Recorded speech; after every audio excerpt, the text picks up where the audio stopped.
سوال بنتا ہے نہیں بنتا؟ نبی فیصلہ کر رہے ہیں، اللہ فیصلہ کر رہا ہے کہ حضور کے بعد پہلا خلیفہ علی ہوگا رضی اللہ تعالیٰ عنہ۔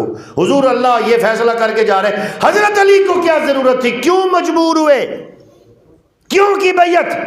فاتح خیبر، قوت حیدری کتاب میں بکر سے لکھی گئی اردو میں، اس میں لکھا ہوا ہے خیبر فتح کرنے کے لیے مولا علی نے تلوار یوں اٹھائی 7 آسمان چیرتے، اینج سٹی مرحب دے موڈیاں تے موڈا بھی چیریا گیا، او دا جسم بھی چیریا گیا، 7 زمیناں بھی چیریاں گئیاں، 7 زمیناں دے تھلے جبریل نے پر رکھیا تے او دے بھی ادھے پر کٹ گئے۔ وہ کی کہندے نا جھوٹ بھی او جڑا سر چڑھ کے بولے۔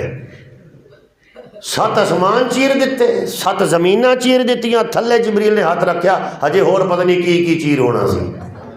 واہ تواڈے شیرو تے اوتھے جناب کہنے لگے نعوذ باللہ نعوذ باللہ، جو اونٹ پٹانگ لکھا ہوا ہے بیعت ابو بکر لینے کے لیے حضرت علی کے گھر کا دروازہ توڑا، اندر گھسے، ابو بکر بھی تھے، عمر بھی تھے، عثمان بھی تھے، طلحہ بھی تھے، زبیر بھی تھے، نعوذ باللہ حضرت علی کے گریبان سے پکڑا، گھسیٹ کے لائے، داڑھی نوچی اور زبردستی مسجد میں لا کے، تہاڈا دل ہوئے تے مشکل کشا بنا دیندے ہو، تہاڈا دل ہوئے تے ایڈا مجبور کر دیندے ہو۔